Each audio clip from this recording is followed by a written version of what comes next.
The wind across the eastern Colorado plains in the autumn of 1886 was not a visitor. It was a resident. It had a physical presence, a weight and a will that scoured the landscape into submission, leaving behind only the hardiest grasses and the most stubborn souls. For Alara Vance, a widow of less than a year, the wind was a constant reminder of the coming cold, and a merciless auditor of her late husband's work. The cabin Thomas had built was a testament to haste, a frantic assembly of cottonwood logs felled and notched in a race against the previous winter, a race he had won only to lose the war to a fever that spring. Now, as the days shortened and the geese etched their southern path onto a vast, indifferent sky, Alara could feel the cabin's every flaw. The wind found its way through 100 tiny gaps in the chinking, whispering promises of the brutal winter to come. It was a sound that frayed the nerves and stole the heat from her hearth as quickly as she could feed it fuel. Most settlers used a simple daubing of mud and dried grass to seal their homes, a temporary truce with the elements that had to be renewed each year. Alara had watched them, had helped Thomas with their own cabin's first ceiling. It was a messy, frustrating business that cracked as it dried and was easily scoured away by the ceaseless wind or a hard rain. This year, she would not be repeating the mistake. Instead of digging mud from the prairie, she was engaged in a task that baffled the few neighbors who passed on the rutted track to town. For days, she had been carefully scooping the cold, fine ash from her hearth, collecting it in wooden buckets. She had built larger fires than necessary, burning through a portion of her woodpile not for warmth, but for the gray, powdery residue left behind. She sifted this ash through a piece of old sacking, separating the fine dust from the charcoal remnants, creating two distinct piles beside her cabin door. One was a mound of soft, almost weightless gray powder. The other, a small heap of black, brittle chunks she set aside for the garden. Then she took a spade and a bucket and walked the half-mile to Willow Creek, where the bank exposed a deep, rich vein of blue-gray clay, sticky and dense. This was her true purpose, and the beginning of a process no one in the territory had ever witnessed. It was Hiram Poole who stopped first. He was a man whose opinions were as solid and unyielding as the granite outcrops on the far side of the valley, a man who had built 3 cabins in his lifetime and considered himself an authority on the matter. He reined in his horse, a cloud of dust settling around him, and watched Alara for a long moment as she rhythmically worked her spade into the creek bed, prying loose a heavy slab of clay. He was a practical man, and what he was seeing was the opposite of practical. He waited until she had wrestled the clay into her bucket and began the laborious walk back before he nudged his horse forward to intercept her. He did not dismount, a posture that established his visit as one of correction, not conversation. "Mistress Vance," he said, his voice carrying the easy authority of a man seldom contradicted. "That is a hard road for a woman alone." He gestured with his chin toward the heavy bucket. "What is it you aim to do with creek clay? It is too wet for proper daubing. You need prairie sod, mixed with horsehair if you have it. That is the only thing that holds." Alara set the bucket down, catching her breath. The weight of it had strained her arms, but she did not let the fatigue show in her face. "It is for my walls, Mr. Poole," she answered, her voice even. "I have a different method." Hiram Poole squinted, looking past her to the cabin, where the piles of sifted ash sat like strange, gray monuments. He grunted, a sound of profound skepticism. "Ash? You mean to patch your home with fireplace leavings and mud? That is foolishness. The first rain will wash it out like sugar, and the wind will carry the rest away. You will be patching holes with snow come December. Your husband, Thomas, He knew the right way of it. Ilara felt a familiar, quiet tightening in her chest. It was the feeling of being measured against a memory, and against a set of rules she had no intention of following. She had loved Thomas, but his adherence to the right way of it had resulted in a drafty cabin and a winter spent huddled by the fire. Watching an outcome was not the same as understanding the principle. "My father taught me," she said, offering a piece of the truth she knew he would not value. "It is not mud. The ash changes the clay." Hiram Poole let out a short, sharp laugh that was devoid of humor. It was the sound of a man confirming his own certainty. "Your father was a stonemason in the East, was he not? Building with stone and mortar is not the same as building with timber on the plains. This is a different world, with different rules. You are a widow with a boy to raise. This is no time for girlish experiments. You will freeze." He paused, letting his dire predictions settle in the air between them. "I have some time next week. I can bring a wagon of proper sod over and help you mix a real chinking. It would be the neighborly thing to do." His offer, though presented as kindness, was a dismissal of her competence, a judgment wrapped in charity. "Thank you, Mr. Poole," Ilara said, picking up her bucket with a grunt of effort. "But I will trust my father's way." She walked past him toward her cabin, the weight of the clay a comforting, tangible burden. Behind her, she heard him sigh with exasperation before clicking his tongue and riding away, the sound of his horse's hooves fading into the ever-present wind. He was already composing the story he would tell in town, the sad tale of the poor, stubborn widow Vance and her foolish ash plaster. His was not the only visit. Dorothea Weiss, a woman whose concern for her neighbors was matched only by her appetite for their business, stopped her buggy a few days later. She saw Ilara on a low stool, meticulously cleaning out the old, cracked daubing from between the logs with a sharpened piece of iron. "Oh, you poor dear," Dorothea called out, her voice a high, pitying coo, "to be burdened with such man's work. Hiram Poole told my husband you were set on some strange notion. You must let the community help you. We cannot stand by and watch you suffer." Ilara simply nodded and continued her work, the scraping sound a rhythmic counterpoint to Dorothea's monologue on the duties of a community and the follies of pride. Amusement, Ilara thought, was a safer position for them than curiosity. If she failed, they could say they had tried to warn her. If she succeeded, well, they had not yet considered that possibility.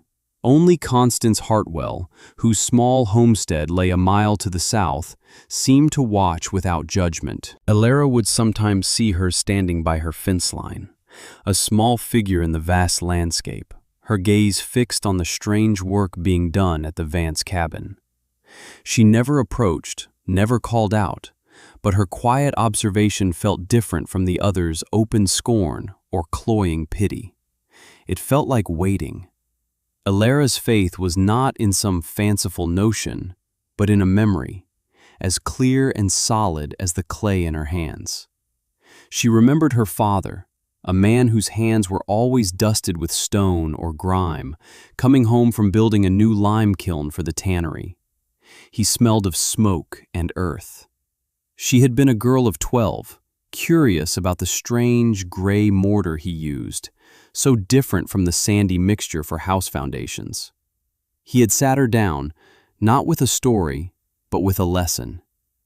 He had taken a pinch of fine wood ash from their own hearth and a dab of clay from the pot she used for her little sculptures. He had mixed them with a few drops of water in the palm of his hand, rubbing them together with his thumb.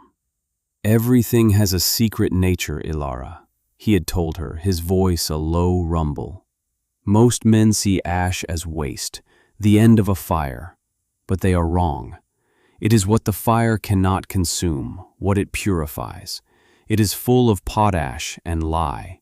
And this clay," he gestured to the slick mud, "is full of silica, the very stuff of glass and stone. On their own, they are just dust and dirt, but when you mix them, the lye in the ash begins to work on the clay. It is not a drying, like mud in the sun. It is a curing, a slow chemical fire. It marries them. It turns them into a kind of stone. That was the principle. It was a piece of knowledge that existed outside the common wisdom of the plains. The settlers here understood wood, sod, and muscle. They fought the elements head-on, rebuilding what the wind and winter tore down. Her father had taught her to see the elements differently, not as adversaries, but as partners in a transformation. The ash was not waste, it was an ingredient. The water was not just a thinner, it was a catalyst. The slow passage of time was not for drying, it was for curing. The final product would not be dried earth, prone to shrinking and cracking, but a waterproof, windproof, ceramic-like substance that would expand slightly as it set, filling every crack and void with a grip that timber alone could never achieve. It would be impervious to the scouring wind and the driving rain. It would hold. She had tried to explain a small part of this to Hiram Poole, the part about the ash changing the clay, but his mind was already closed. He had heard ash and thought of dust. He had heard clay and thought of mud. He could not make the leap from the ingredients he knew to a result he had never seen. To him, her words were just the nonsensical ramblings of a grieving woman, a desperate and foolish attempt to reinvent a world she did not understand. He did not grasp that she was not reinventing but remembering. The work was slow and consumed her days. After cleaning the old chinking from every seam, she began the mixing. In a large wooden trough Thomas had made for watering livestock, she combined the materials. There was no precise measurement. It was a thing of feel, a knowledge stored in her hands from those childhood lessons. She started with the clay, adding water sparingly and working it with a hoe until it was a smooth, thick paste, free of lumps. Then came the ash, folded in slowly. The color of the mixture changed from a wet, slick gray to a deep, matte charcoal. The texture transformed. It became grittier, heavier, and a faint, sharp smell, the smell of lye, rose from the trough. It was the smell of the change beginning, the chemical fire her father had spoken of. She worked tirelessly, her back and shoulders aching with a deep, satisfying burn. This was not the frantic work of last year, a race against the first snow. This was a deliberate, methodical process. Every step was taken with purpose. Once a batch was mixed to the right consistency, a paste thick enough to hold its shape but wet enough to be worked, she began the application. She started on the north wall, the one that took the worst of the winter wind. Using a small wooden paddle, she forced the dark mixture deep into the crevices between the logs. She pushed it in until she was certain it had filled the entire gap, leaving no hollow spaces for the wind to find. Then she smoothed the surface, first with the paddle and then with the palm of her wetted hand, creating a clean, tight seal that was flush with the logs.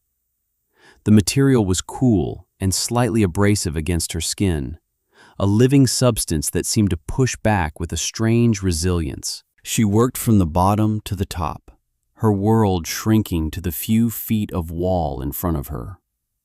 The rhythmic scrape and press of her tools became the only sound besides the wind. She did the outside of the cabin first, all 4 walls, a slow, painstaking process that took more than a week. The dark gray lines of the fresh plaster stood out against the weathered wood of the logs, giving the cabin a strange, striped appearance, as if its very bones had been outlined in charcoal. As the days passed, she watched the plaster change. It did not simply dry and lighten in color like mud. It underwent a subtler transformation. The surface developed a fine, crystalline sheen in the sunlight, and when she tapped it with a knuckle, the sound was not the dull thud of dried earth, but a sharp, resonant click, like tapping a piece of pottery. It was hardening from the inside out. Hiram Poole rode by again during this time, slowing his horse but not stopping. He shook his head slowly, a gesture of profound pity, before continuing on his way. He saw a cabin that looked like it was bleeding black tar, a bizarre and ugly sight. He did not see the slow, powerful chemistry at work. Ilara knew the outside was only half the job. She moved her operation indoors, mixing smaller batches and applying the plaster to the interior seams with the same methodical care. The air inside the small cabin grew thick with the smell of damp earth and lye, but it was a smell of progress. It was the smell of a fortress being built, not of logs and timber, but of a deeper, more elemental strength. By the time she finished, the last of the autumn sun was casting long, weak shadows across the plains. A different kind of cold had begun to settle in, a deep, penetrating chill that signaled the end of fall and the true beginning of winter. The community had finished their preparations. Smokehouses were full, root cellars packed, and every cabin was freshly daubed with a thick layer of mud and straw, already showing the hairline cracks that the wind would soon exploit. They were ready in the way they always were, prepared for a long, cold fight. Ilara's work was done, and now all that was left was to wait for the test. It came sooner than expected. The sky, which had been a brilliant hard blue for days, turned to a uniform sheet of metallic gray overnight. The wind, which had been a constant companion, fell eerily silent. It was a silence that was more menacing than the sound, a drawing of a great breath before the storm. Ilara brought in extra firewood and water, checked on her small flock of chickens in their reinforced coop, and secured the shutters. There was no fear in her actions, only a quiet, focused readiness. She sat in her chair by the hearth, her son Samuel asleep in his small bed in the corner. For the first few hours, there was nothing but the waiting. The silence outside was absolute.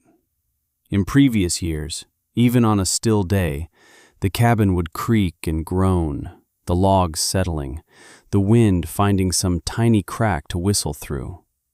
Now, the silence was inside as well. It was a dense, heavy quiet she had never experienced in the small home. Then, the first breath of the storm arrived, not as a roar, but as a low moan that grew steadily in volume. This was the moment of faith. Her plaster was hard to the touch, but she knew its real test was not against a finger press, but against the relentless, vibrating pressure of a full-blown blizzard. She had to trust the process, trust the memory of her father's hands, trust the secret life of ash and clay. She built a small, modest fire in the hearth, a fraction of the roaring blazes she had needed last winter just to keep the room from freezing. Her mastery was not in fighting the cold, but in understanding her defenses. A large fire would be a waste of precious wood, an admission that the enemy was already inside. Her small, steady fire was a statement of confidence. The storm hit with the force of a physical blow. The wind shrieked, a high, terrifying sound that Ilara remembered from last year, a sound that had made the very timbers of the cabin shudder. It had felt like being inside a drum beaten by a giant. But now, the sound was different. It was muffled, distant. The terrifying shriek was reduced to a deep, resonant hum, the sound of a great power passing by, unable to gain purchase. She stood up and walked to the north wall, the place where the wind's assault was most ferocious. She laid her palm flat against the logs. They were cold, but it was the passive cold of thick wood, not the biting, invasive chill that had radiated from the walls last winter. Then she moved her hand to the plaster seams. They were cool, solid, and completely still. There was no vibration, no whisper of air. It was like touching stone. This was the moment of truth, the first personal proof. She took the candle from the small table, its flame a steady, unwavering teardrop of light. She walked the perimeter of the room, holding the flame close to every seam, every corner where the logs met. Last winter, a similar tour would have been a frantic dance, the flame flickering, guttering, and often extinguishing as drafts poured in from a dozen unseen breaches. Tonight, the flame did not so much as tremble. It burned with a placid, perfect stillness, its reflection staring back at her from the dark, smooth lines of her father's secret mortar. The air in the cabin was warm, still, and quiet. The storm raged outside, a wild and desperate thing. But inside her small fortress of wood and ash, there was peace. The sensory proof was absolute. It was in the warmth on her skin, the silence in her ears, the unwavering candle flame before her eyes. She sat back down, the calm in the room a stark contrast to the elemental fury outside. In that quiet moment, she felt a profound connection to her father, a man long dead, 1,000 miles away. He had given her more than a recipe. He had given her a way of seeing the world. "Nature doesn't waste things, Alara," his voice echoed in her memory. "What the fire leaves behind can be stronger than what it consumed." She finally understood the depth of his words. The settlers saw the fire as an end, the ash as a finality. They saw the plains as a thing to be fought, the winter as a beast to be endured. Her father had seen cycles. He had seen partnership. The fire transformed the wood, unlocking the power in the ash. The water transformed the clay, preparing it for its union. And she, with her labor, had simply guided these transformations to their logical conclusion. She had not imposed her will on the world. She had listened to its secrets and acted accordingly. It was a quiet, deeply personal triumph. A victory won not with brute force, but with understanding. The blizzard howled for 2 days and 3 nights. When the world finally fell silent again, it was a world transformed, buried under a thick, uniform blanket of white. It took another day for the wind to sculpt the drifts and for the sun to return. Ilara had been warm, comfortable, and had used less than 1/3 of the wood she would have burned in a storm of half the duration last year. On the 4th morning, there was a heavy knock on her door. It was Hiram Poole. He was covered in snow, his face red from the cold and exertion. He had walked, his horse being unable to navigate the deeper drifts. He looked exhausted, and for the first time since she had met him, uncertain. He had come, she knew, out of a sense of grim duty, to check on the foolish widow he was sure had suffered terribly, if she had survived at all. She opened the door, and a wave of still, gentle warmth washed over him. A stark and shocking contrast to the biting cold he had been wading through. He blinked, momentarily stunned. He had expected to be met with a blast of frigid air from a cabin barely warmer than the outside. He stepped inside, his boots clumping snow onto the floorboards, his eyes wide as he took in the scene. Samuel was playing quietly on a rug. The air was clean and warm, and the fire in the hearth was a small, civilized thing, not the desperate, roaring inferno he had been maintaining in his own home. He looked around the room, his gaze settling on the dark gray seams between the logs. He took off a glove and reached out, his calloused fingers touching the plaster. His expression was one of pure astonishment. It was hard, unyielding. Stone. He looked back at Alara, at her calm, composed face. All his certainty, all his practical, hard-won knowledge had been dismantled by the simple, profound comfort of this room. He cleared his throat. "I was wrong, Mistress Vance," he said, his voice quiet, stripped of its usual authority. I have never felt a cabin so tight. I lost half the chinking on my north wall. The wind scoured it clean. It was a confession, an apology, and a plea all in one. The next visitor was Constance Hartwell. She did not arrive with the heavy burden of being proven wrong, but with the light step of someone whose patient curiosity was about to be rewarded. She carried a small loaf of bread, still warm, as a gift. When she stepped inside, she simply smiled. "I knew it," she said softly. "I watched you work." It was not the way of someone who was guessing. She ran a hand along a seam, her touch gentle, appreciative.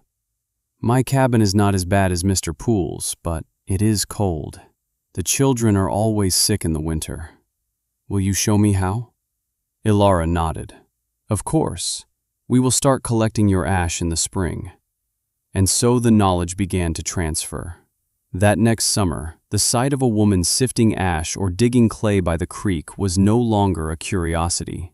It became a sign of wisdom. Ilara taught Constance, who in turn taught her sister-in-law.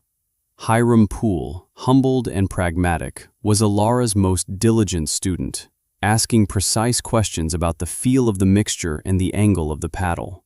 He never again questioned her methods. The technique, which came to be known in that corner of the territory as the Vance seal, slowly became common practice. Cabins that had been drafty, hungry beasts that consumed whole cords of wood became tight, warm shelters. The plaster, once cured, lasted for decades, far outliving the simple daubing it replaced. Ilara's cabin stood for more than 60 years, a landmark of quiet ingenuity. Long after she was gone, her grandchildren would point to the dark, stone-hard lines between the weathered logs and tell the story of their grandmother, the woman who had faced a frontier winter not with fear or brute force, but with a bucket of ash, a spadeful of clay, and a secret her father had taught her about the enduring strength of things that others threw away. Her legacy was not written in a book, but in the warm, quiet homes that stood against the relentless Colorado wind, a testament to the profound power of seeing the world not for what it was, but for what it could become.